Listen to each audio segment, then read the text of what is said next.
Hey everyone, it's Chad, your go-to Kenosha Real Estate Agent. Today, we're going to talk about renting versus buying. It's something that keeps everyone up at night. Should you continue to rent or should you buy a house? What should you do? We reach that certain age at some point in our lives, usually our mid-20s, maybe early 30s, where we just feel like we should probably take that next step. We should put on our big boy pants, maybe big girl pants, and buy a house. Sometimes we have our parents in our ears saying, it's time to stop renting, throwing away that money, and buy a house. But is buying a house really right for you? Maybe you just want to be a lifelong renter. Some people don't ever want to buy a house. And guess what? That's okay. Buying a house is not for everybody. I know a lot of people that never want to buy a house. They just want to rent forever. The renting life is for them. They never want to deal with home maintenance. They never want to deal with a mortgage. They never want to deal with escrows, property taxes, anything like that. They just want to keep renting for the rest of their lives. And guess what? That's okay. Everybody has their own preferences. Everybody wants to do something different.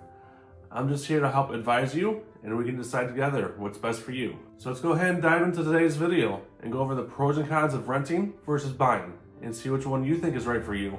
Then we can have a discussion and we can decide together. All right, first up, let's talk renting. Renting definitely has its perks, especially if you like flexibility. Here's the deal. There's no maintenance headaches. Leaky faucet, toilet that won't stop running, a leaky roof, something wrong with your furnace, anything else that could go wrong maintenance-wise, it's not your problem. All you have to do is call your maintenance person, your landlord, and say, guess what? My faucet is leaking, my toilet won't stop running, and I can't catch it. Ha ha ha, a little joke for you, a dad joke. How about that? My roof just started leaking after that last rainstorm, and you need to come fix it. You don't have to pay for it out of your own pocket. Your landlord comes and fixes it for you, and there's no worry, nothing for you to do. All you gotta do is just keep paying your rent. You get to live with a peace of mind that that's a landlord problem, not a you problem. Pro number 2 of renting often has fewer upfront costs. So worrying about saving for that big down payment of buying a house, you don't have that with renting. All you have to worry about is the security deposit and first month's rent usually. And plus, if a job opportunity pops up and you have to pick up and move, you can usually easily do that when you're renting. Maybe you have to wait till the end of your lease is up, but you can just pick up and leave pretty much anytime that you want when you're renting. Maybe you have to buy out the rest of your lease, but compared to having to put your house up for sale and wait sometimes months and months for it to sell, renting you can just pick up and move pretty much anytime you want with some kind of caveats. You may have to buy out the rest of your lease. You may have to wait till your lease ends, something like that. But renting is a lot easier to move than it is to sell your house and pack up and move everything. Finally, pro number 3 for renting, you have predictable monthly payments every month. Rent doesn't change each month. You get your yearly lease and your rent payments stay exactly the same. They don't change month to month. You know exactly what you're gonna pay each single month. They may change year to year. When you sign a new lease, maybe your rent goes up a little bit, but generally you know exactly what your rent payments are gonna be each single month. Even year over year, your rent stays pretty much the same. Sure, year 1, it may be, a set amount, and year 2 may go up a little bit, but generally, even year over year, rents don't jump up a huge amount. Maybe a few $100s. You don't usually see them jump up a few $1,000s, but maybe a few $100s here and there. So rents are usually pretty stable. Even if they go up, they don't go up an exorbitant amount of money. They just go up a little bit amount of money every single year. Now for the flip side of renting. Here's where the cons come in. Con number 1, there's no equity buildup. You're paying it every single month, but you're helping your landlord to pay off the building. You're not building up any equity yourself. You can't borrow against the rental property. You can't take out a loan against the rental property. Nothing like that. All you're doing is helping your landlord to pay off the property a little bit faster. And if your landlord needs to take out an additional loan against the property and buy more rental properties, your landlord can do that, but you can't. So all you're really doing in paying rent is you're helping your landlord out. So if you're okay with doing that, then renting is perfectly fine. Con number 2, rent increases. I said this just a little bit ago. Rents do go up pretty much every year. Usually just by a little bit, but sometimes by a lot. We don't typically see rents increase by a lot, but it can happen. Sometimes we'll see rents go up by $500, $600, maybe even $1,000 each year. But typically we only see rents go up by a few $100s each year, maybe even as little as $50. It depends on your landlord. It depends on the place that you live in, on how much they raise the rents. But pretty much every year you're going to see rents go up every single year, no matter what. That wasn't the case in like 2008 during the recession times. We saw rents either stay the same or even go down a little bit. But now that since COVID, we're seeing rents go up every single year. So if you're renting, expect your rent to keep going up every single year. We don't expect that to change anytime soon. So if you want to rent, renting is perfectly fine, but expect your rent to keep going up every single year for the foreseeable future. If you're renting month to month, your rent will probably stay the same month to month for the foreseeable future, but that could change. Your landlord could, send you a notice one month and say, hey, we're gonna raise your rent next month. Landlords have the right to do that. They can do that, and there's nothing that you can do about it. Just keep that in mind. Con number 3 of renting, limited personalization. Have you ever wanted to paint your kitchen or bedroom neon green?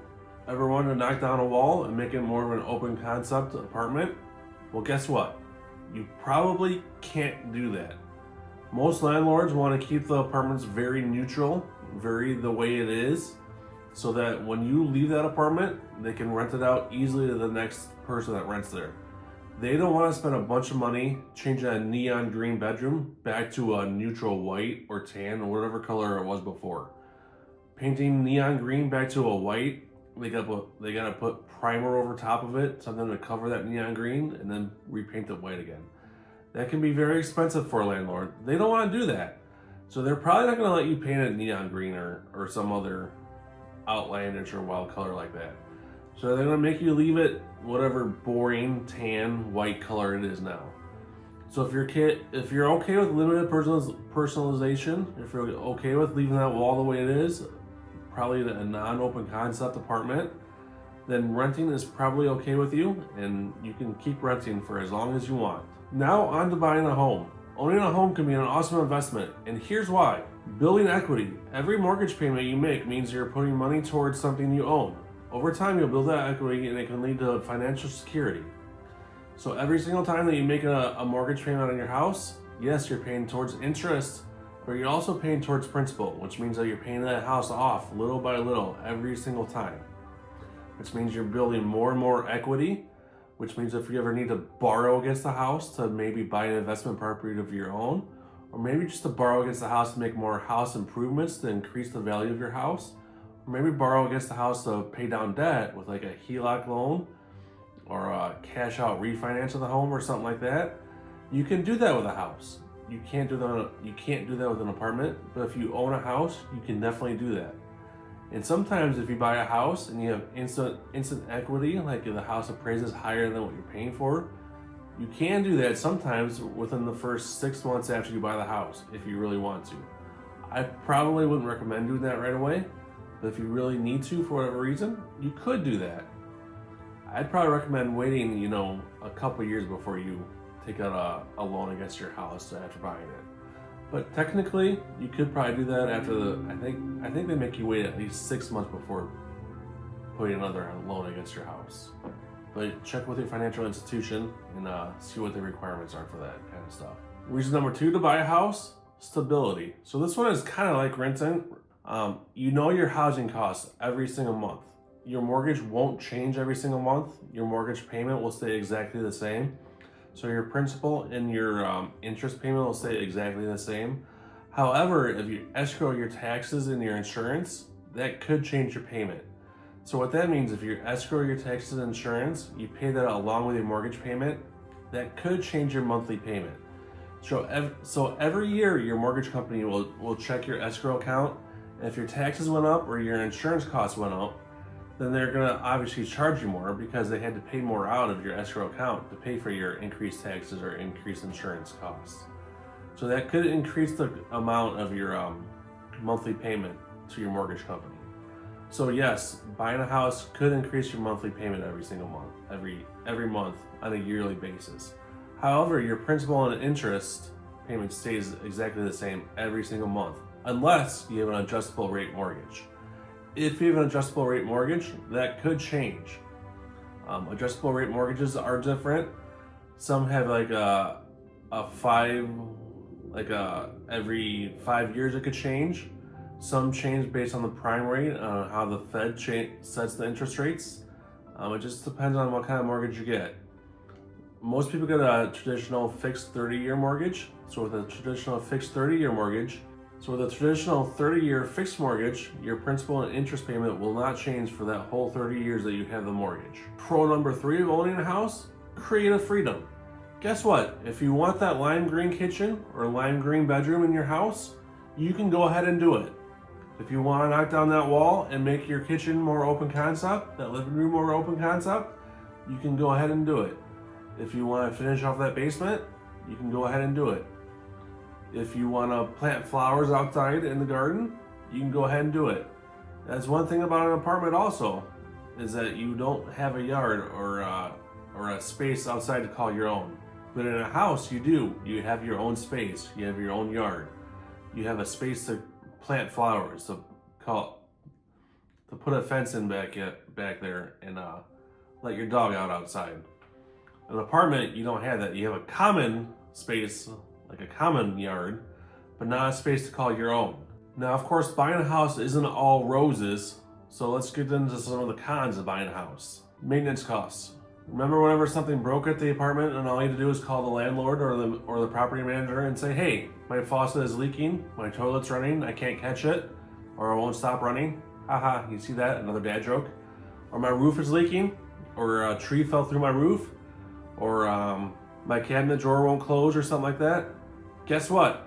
Guess who gets that phone call now? You do. There's nobody else to call except for you when something breaks at your house. If your water heater goes out, you gotta call yourself, and you have to pay for those repairs yourself. There's nobody else that's gonna pay for those repairs except for you. You're on the hook for those repairs. So if your furnace goes out, you have to pay for that. That's right now, those costs are between $5,000 and $8,000 to replace your furnace right now. If your roof springs a leak and you need a whole new roof, depending on the size of your house, you're probably looking at a $10,000 to $20,000 repair cost for a brand new roof. If your water heater goes out, if it's a traditional water heater, you're looking at like a $700 to $1,000 repair right there. So it's not all roses here buying a house, but you do build that equity. And if you are smart with your money and you can put some money in a savings account for that rainy day, then hopefully you have some money set aside for when things do go wrong and you have to repair stuff like this. Con number 2 of buying a house, upfront costs. Getting into a home takes a bit of cash up front. Between the down payment, closing costs, and everything else, it's an investment right from the start. So there's the down payment of the house. Depending on your loan type, it may be as low as 3%. Maybe there's no down payment if you have a VA loan or a USDA loan. It could be as high as 20%, maybe even 30%, maybe even half the cost of the house, depending on how much you're putting down. There's the closing costs that the lender charges you. Now with the new realtor fee structure, you may have to pay your own buyer realtor a little bit of money to a closing. So there's the closing costs, there's the down payment costs. If you're escrowing your taxes and insurance, there's several months that you're gonna put it into an escrow account at closing also. So there's closing costs and there's the down payment costs that you have to bring to closing with you on closing day. So there's all this money that you have to have saved up and bring with you on closing day up front. Now these costs usually aren't just, a couple $1,000s. They're usually tens of thousands of dollars depending on the price of the house. So when you're ready to buy a house, just keep this in mind. If you are going to go down the path of buying a house, you're going to have a significant amount of money saved up to buy a house. Con number 3 of buying a house, there's a lot less flexibility. So if you're the kind of person that loves to move around the country, like Aalia and I, we have some friends who love to move around the country. They don't like to settle in one place for very long. So right now they're in Kenosha. By this time next year, who knows where they'll be. but they don't like to settle in one place for very long. They recently bought a house here in Kenosha, but they're not gonna live in the house. They're gonna rent it out to like traveling nurses, and they're gonna keep it as an investment property. And as for them, they're gonna keep traveling around the country. So this time next year, they may be back in Florida. They may be in Arizona. Maybe they'll be in California. Maybe they'll be in Washington. I have no idea where they'll be at this time next year.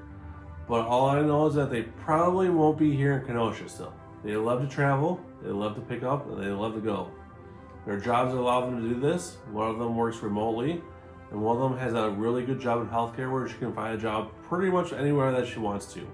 So it's really easy for them to find a job wherever they go. So buying a house for them to live in themselves and settle down is not a realistic option for them right now. Something that they probably won't do anytime soon. They're just gonna keep renting 1 year at a time, maybe even 6 months at a time. Anywhere that they go, they're just gonna find out an apartment, rent for a year, stay there, enjoy it, then move on to the next city.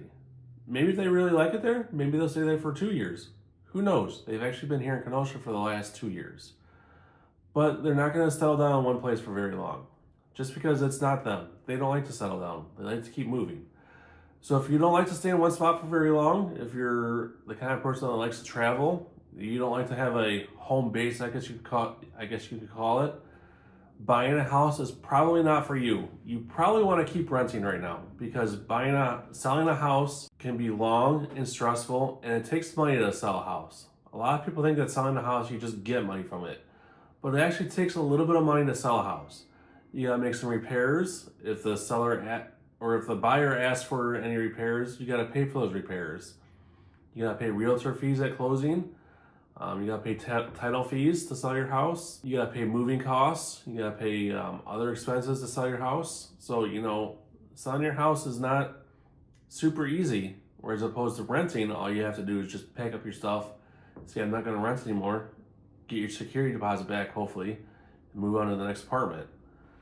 So if you're the type of person that doesn't like to stay in one place for very long, then buying may not be the best option for you. So what's the verdict? Well, the best choice really depends on you. If you want the flexibility and less responsibility for repairs, renting can be a solid choice. But if you're looking to build an asset, crave stability, and are ready to handle the upkeep, buying may be the best bet. In the end, the right choice really comes down to your personal goals, finances, and lifestyle. Whatever you choose, just know that I'm here to help you navigate the journey. Whether you're renting, buying, or just figuring out what's best for you, just know that I've got your back and I'm here to help you figure it out. Thanks so much for watching. If you found this at all helpful, make sure you hit that thumbs up button for me. It really helps me out and lets YouTube know that you like this content. And don't forget to subscribe for more real estate thought, insights, and tips. And hey, drop a comment below. Let me know what you guys think. Let me know if renting or buying is best for you. I really want to know. For us personally, buying our house is the best investment we ever made. I don't think we could have kept renting when we bought our house. Renting's just not for us. We like to plant our roots and settle down here in Kenosha. We love Kenosha so much that we couldn't see ourselves going anywhere else. And plus, rental prices have just gotten insane that at the time that we bought our house, it just made the most sense for us. But like I said earlier in the video, renting's not for everyone. So what's best for you? Let me know down in the comments. What do you think is best for you, renting or buying? I really want to know. Are you team rent or are you team buy? Let's hear your thoughts. Until next time, I hope that you have a fantastic rest of your day, and I'll see you in the next video.